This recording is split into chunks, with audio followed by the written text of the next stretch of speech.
Sergio, ya entrando, digamos, en materia, queremos saber si nos puede contar, cuéntenos un poco acerca del ideario de unidad del PDA. Pues el programa del Polo es un programa de izquierda democrática, es decir, es un programa en el que cabe el 99% de los colombianos. El primer punto es la defensa de la soberanía nacional y eso supone la defensa no solamente de la injerencia frente a la injerencia política y militar de otros países en Colombia y en la región, sino también la posibilidad de que los colombianos determinen su destino incluso económico.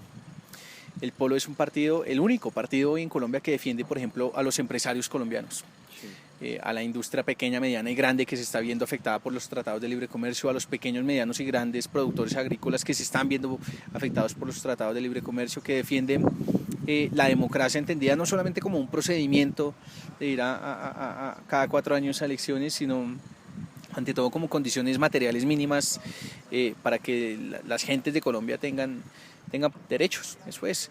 El Polo es un partido que aboga por la prestación de los servicios públicos por parte del Estado, es decir, por la desprivatización de la salud, de la educación, de los servicios públicos domiciliarios, del transporte público, bueno, en fin. Como les decía, es una propuesta de izquierda democrática que pretende, en últimas, sacar a este país del subdesarrollo y propender por brindarle garantías a toda la población para el ejercicio político y también para la vida misma. Es que este país está tan mal, pero tan absolutamente mal, que decir que estamos en contra de la privatización de la educación parece como si fuera una propuesta absolutamente revolucionaria cuando es apenas un asunto mínimo y casi que de sentido común. Y por último, pues el Polo Democrático Alternativo es un partido que basa su trabajo político en la resistencia civil, en la lucha organizada con la gente en las calles y también en la lucha electoral, rechazando la lucha armada y la violencia política como un medio para alcanzar el poder. Sergio, ¿en qué autores o ideologías se fundamenta la doctrina del Polo? Hombre, pues más que autores, cuando uno mira la propuesta del Polo, lo que se da cuenta es que ahí caben el 99% de los colombianos, como les decía. De lo que se trata es de partir de unos mínimos. El primer mínimo, ¿cuál es el problema principal de este país? Entonces, frente a eso, el Polo ha dejado claro que el principal problema de este país es que no tiene soberanía, eso es.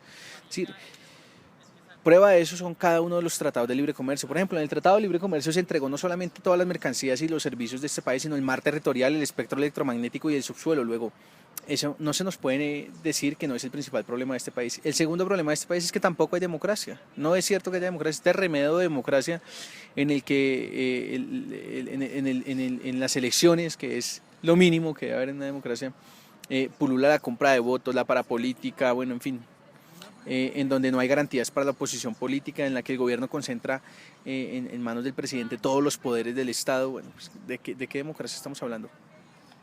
Sergio, ¿en qué proyectos se encuentra trabajando la juventud del Polo en este momento? Nosotros siempre hemos partido de dos consideraciones. Una, de que los problemas de los jóvenes, la causa del sufrimiento de los jóvenes es la misma causa del sufrimiento de todos los colombianos. Es decir, son esos dos aspectos que le mencionaba, la falta de soberanía y de democracia. Y la segunda consideración es que la mejor forma de tratar de traer a los jóvenes a la política es explicándoles, en primer lugar, que así ellos no se metan en política, la política se mete con los jóvenes todos los días. Es decir, cuando un joven no tiene para pagar el crédito del ICETEX es porque alguien tomó la determinación de acabar con la universidad pública y de decir que la forma en la que los pobres en Colombia van a entrar a la universidad es endeudándose. Que cuando un joven no tiene para pagar el bus es porque acá el transporte público en Bogotá, por ejemplo, es un negocio de 12 familias. Que cuando los jóvenes se mueren en las puertas de los hospitales es porque alguien definió que las EPS iban a controlar el negocio de la salud y que la salud no iba a ser un derecho. Bueno, en fin, lo que le decimos a los jóvenes es, uno, mire, es una obligación moral, política, ética, meterse en la política de este país. Y lo segundo es ir y mirar las necesidades y los gustos y, bueno, en fin, los perfiles y enfoques que tienen los jóvenes en Colombia. Entonces el Polo Joven trabaja con organizaciones culturales, hacemos cursos de danzas y entonces los muchachos pueden expresar a través de la danza sus posiciones políticas, a través del canto sus expresiones políticas, a través de la matemática sus expresiones políticas, bueno, en fin. Y el Polo Joven se organiza, hoy es ya la organización juvenil con más extensión territorial en Colombia, la organización juvenil más importante de Colombia es de lejos el Polo Joven. Se encuentra cerca del 80% de las universidades de Colombia, contando públicas y privadas. En todas las localidades de Bogotá hay polo joven y en todos los departamentos del país tenemos polo joven organizando a los jóvenes, insisto, desde sus necesidades, desde sus gustos y demás, para tratar de que a través de lo que saben hacer y lo que les gusta hacer, aporten a la transformación política de Colombia. Aprovechando el espacio, usted nos contaba detrás de cámaras que una compañera de ustedes del polo, de la juventud, de la Universidad Sergio Arboleda, tenía, digamos, varias trabas por su, digamos, su pensamiento, su ideología, su inclinación. ¿Ustedes ven esto como un obstáculo o como un escalón para salir No, adelante? es por supuesto un obstáculo, digamos, es desafortunado que en buena parte de las universidades públicas y privadas del país no se entienda mejor dicho, siempre hemos dicho, si no se discute de política en las universidades, entonces ¿dónde se va a discutir? Es decir, si los médicos de la Facultad de Medicina de una u otra universidad no están pensando en la reforma a la salud, entonces ¿en qué están pensando? O sea, ¿para qué están estudiando esos médicos? Si los agrónomos de este país no están pensando en un modelo agrario y en los tratados de libre comercio como la principal amenaza para la producción y la soberanía alimentaria, entonces ¿en qué están pensando? Si los abogados y los politólogos de este país no están pensando en una reforma política realmente seria que le dé garantías a la oposición y demás, entonces ¿en qué están pensando? Si los economistas de las facultades de economía del país no piensan en otro modelo económico, entonces están perdiendo el tiempo, es lo que decimos nosotros. Luego, el propósito de toda la educación que se brinda acá es tratar de aportar a la transformación de la sociedad para uno o para otro lado. Luego, tratar de proscribir la militancia política en las aulas de clase es un error garrafal y es una cosa que tiene un tufillo fascistoide, y hay que decirlo. Y desafortunadamente en buena parte de las universidades públicas y privadas se persigue el pensamiento, sobre todo de izquierda, y se trata de proscribir la militancia política. No, qué pena, pero acá los jóvenes pueden hacer foros, pero que no digan que son del polo. Acá pueden hablar, pero que no digan que son de una u otra organización. Y por lo que nosotros hemos abogado es porque las universidades se abran al debate político. Es decir, que ojalá en la Universidad Nacional, en la Sergio Arboleda, en los Andes, en todas, estén organizados los muchachos del partido de la U, los del Centro Democrático, los verdes, los liberales, los del MIRA y también los del Polo, y que todo el mundo tenga garantías para discutir. Es que donde no hay condiciones democráticas para que se dé el debate académico, la academia no puede florecer, mejor dicho. Y eso es una enseñanza ya de la historia, eso es un axioma de la vida humana. Para que florezca el conocimiento debe haber condiciones democráticas para el debate. Sergio, ¿qué medios de difusión utilizan las juventudes del polo? Pues nosotros apelamos a todo. Desde un mural hasta las redes sociales. En las redes sociales también somos la organización juvenil política con más seguidores en Facebook, en Twitter, pero también tenemos un periódico del Polo Democrático, del Polo Joven. La última publicación fueron 70.000 ejemplares que repartimos en todo el país. Bueno, en fin, además cada comité del polo en las universidades tiene también sus propios medios de difusión. Ahí estamos en la Universidad Nacional y acá los compañeros del polo joven de la Universidad Nacional también tienen su propio periódico, su página en Facebook, sus cosas. En la Universidad Sergio Arboleda también los compañeros del polo joven hacen un trabajo de difusión de las ideas del polo a través de las redes sociales y demás, y en cada una de las universidades en las que estamos. Sergio, este Twitter, estas redes sociales, las maneja una sola persona, las maneja un grupo determinado de personas. ¿Cómo es el manejo, digamos, más específico de estas redes sociales o de estos medios que utilizan ustedes? No, cada comité del polo y también la coordinación nacional tiene unos responsables de comunicaciones. En las universidades y en las localidades, en los comités del polo joven participa literalmente cualquier persona que sea simpatizante del polo democrático, y cualquier persona puede ser parte de cualquiera de los comités. Hay comités de cultura, hay comités de comunicaciones, hay comités de formación, hay comités de logística, bueno, en fin. Y cada quien aporta desde lo que sabe y lo que le gusta. Sergio, ¿qué se debe hacer para que las personas vuelvan a creer en la izquierda como una posibilidad de gobierno, teniendo en cuenta que en el 2014 disminuyeron el número de curules el partido del polo? Realmente el polo aumentó el número de curules, porque cuando uno mira las deserciones de la gente que se fue para el Partido Verde, para la Marcha Patriótica y demás, el polo había quedado con cerca de 3 o 4 curules realmente del polo en el Congreso, y llegamos a 8 o 5 senadores y 3 representantes a la Cámara. Luego el polo creció. Además, al polo lo han enterrado varias veces, entonces recién nació el polo, dijeron que el polo había nacido muerto, pues, y nos tildaron de terroristas vestidos de civil y un montón de cosas, y el polo logró pasar ese chaparrón. Luego nos dijeron que todos los del polo éramos corruptos por culpa de los delitos de los hermanos Samuel e Iván Moreno Rojas. Bueno, Después fue lo de Petro y cada vez han tratado de enterrar el polo, y lo cierto es que hay polo para rato, porque el polo está metido en las luchas sociales, y en tanto existan luchas sociales en Colombia, pues va a existir el polo democrático alternativo. Cuando uno mira cada una de las movilizaciones sociales que ha habido en este país, la de la Mesa Amplia Nacional Estudiantil, la de las movilizaciones de los maestros, el paro agrario, el paro camionero, el paro minero y demás, siempre uno nota que hay militantes y dirigentes del polo orientando esas luchas, porque esa es la forma de hacer trabajo político en Colombia por parte de la oposición y el polo democrático en particular. Entonces, frente al qué hacer para que la gente vuelva a creer en la izquierda, hay que tratar de decirle a la gente, en primer lugar, que ya está probado, digamos, ya hay un veredicto histórico frente a las causas del sufrimiento de los colombianos, y es que esta clase política tradicional en Colombia ha logrado separar su suerte personal de la suerte del país. Es decir, les va muy bien cuando al resto le va mal. A Santos y a Uribe les va muy bien cuando al resto del país le va mal. Lo segundo que hay que decirle a la gente es que este país sí tiene arreglo, pero va a tener arreglo cuando la gente cambie su forma de pensar y a su vez después cambien a los gobernantes. Mejor dicho, no se puede votar mal y esperar que lo gobiernen a uno bien. A mí mucha gente me decía, no, pero es que yo no creo en los políticos porque es que resulta que nunca han resuelto nada. Y uno les pregunta, ¿y usted por quién votó? No, voté por Santos. Y antes no, por Uribe. Y antes no, por Pastrana. Y antes no, por Samper. ¿No? ¿Por quién votó al Congreso? No, por la U, por los liberales. No, pues señores, usted vota siempre por los mismos, entonces la cosa va a seguir igual. Y lo último, que es la idea más importante, es esto, miren.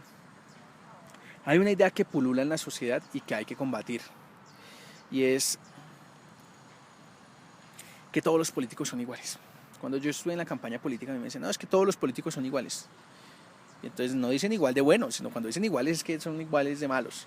Y yo decía, hombre, eso no es cierto. No se puede nombrar el nombre de Jorge Robledo el mismo día que nombren el de Roy Barreras.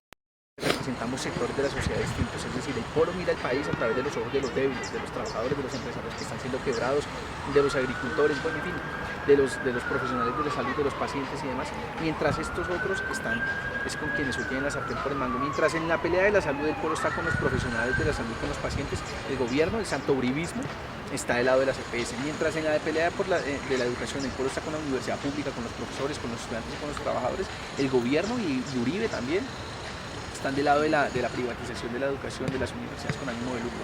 Mientras en materia de desarrollo y de política ambiental el polo está del lado de los colombianos, de las comunidades, de que los recursos de los colombianos sean para los colombianos, estos otros señores están del lado de las multinacionales. Luego no somos iguales, no nos parecemos en nada, pero además, porque mientras el polo estaba marchando con el paro agrario, estaba en la movilización estudiantil, en el paro camionero, en el paro minero, en la movilización en defensa de la salud y demás, estos otros estaban legislando contra la salud, contra la educación, aprobando tratados de libre comercio. Luego no somos iguales, y esa es la idea principal que tiene que tener la gente presente. La izquierda no es igual a todos estos, y quienes dentro de la izquierda se comporten como ellos es porque traicionaron a la izquierda. Es decir, es claro que acá hay un montón de traidores, un montón de garzones, de luchos, de angelinos, de petros, bueno, en fin. Que así digan que lo hacen a nombre de la izquierda, lo cierto es que en la práctica no son personas de izquierda, y eso es lo que la gente tiene que entender, que no todo el que dice ser de izquierda lo es realmente. Sergio, usted dentro de las respuestas comentaba de los mentirosos, de las personas que no son de izquierda verdaderamente, y la pregunta siguiente va un poco enfocada a este punto. Carrusel de la contratación en el mandato de Samuel Moreno, de cierta manera influyó en los resultados de las votaciones, en los resultados de que las personas ya de pronto no creen tanto en esa izquierda del país. Sí, claro. Es más, el principal afectado por el carrusel de la contratación, por supuesto, fue la ciudad, pero en segundo lugar fue el polo. Es decir, estos señores le hicieron un daño enorme al polo.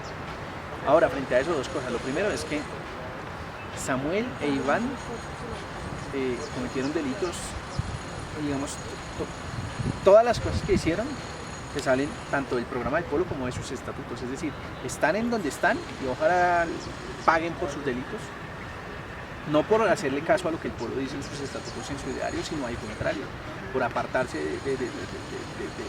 de las definiciones políticas del polo. Y en segundo lugar, esto que es bien importante, miren, dentro de las decenas de investigados por el tema del carrusel de la contratación, solo hay 2 militantes del polo, Samuel e Iván. Y el resto, los que manejaban los contratos, el señor Hipólito Moreno, los de la U, los conservadores, liberales, verdes y demás que estaban ahí, sobre eso los medios de comunicación han guardado silencio. Es decir, acá se matoneó al polo porque dos militantes o exmilitantes, porque fueron expulsados, cometieron actos delictivos, mientras la oligarquía colombiana lleva 200 años robándose este país y ahí sí guardan silencio. Bueno, Sergio, la última pregunta. ¿Qué postura adopta el Polo frente a los resultados de las elecciones de donde fue reelegido el presidente Juan Manuel Santos? Varias cosas. Lo primero es que a nuestro juicio es un éxito para el Polo.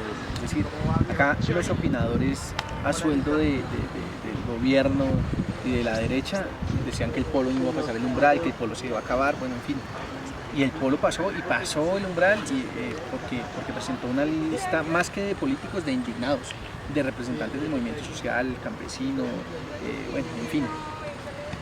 Y lo segundo es que hay algo que sobre lo que nosotros hemos llamado la atención, es que las elecciones en Colombia no tienen garantías para la oposición de verdad, la del Polo, no la de mentiras que trata de lo que trata de posar el centro democrático. Sino que en serio acá no hubo garantías para la oposición política. Mientras el gobierno repartió mermelada por todo lado, al Polo se le retuvieron los recursos que por ley se le deben asignar de anticipo de la reposición de votos, ¿sí? El Polo tiene literalmente hipotecada la casa y la sede nacional del Polo Democrático Alternativo, por ejemplo. A punta de préstamos fue como se financió esta campaña, a punta de aportes voluntarios, bueno, en fin.